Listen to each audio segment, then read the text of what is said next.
Nouvelle montée des tensions entre Palestiniens et Israéliens. Aux premières heures de jeudi, l'armée israélienne a mené des frappes aériennes dans le centre de la bande de Gaza, après qu'une roquette lancée depuis le territoire palestinien s'est abattue en Israël.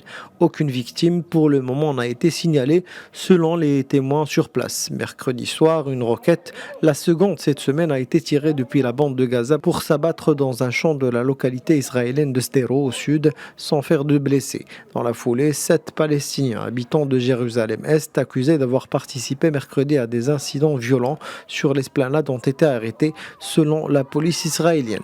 La présence d'extrémistes juifs et de policiers israéliens à l'esplanade des mosquées pendant le Ramadan a été perçue par des Palestiniens et plusieurs pays de la région comme un geste de provocation.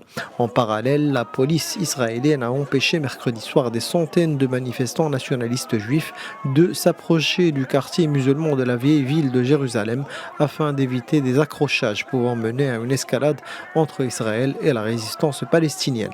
Des accrochages entre manifestants palestiniens et policiers israéliens, rappelons-le, avaient fait plus de 170 blessés sur l'esplanade des mosquées le week-end dernier, alors que les deux belligérants tentent de vivre de manière normale, d'une part le Ramadan et de l'autre Pessa, la Pâque juive.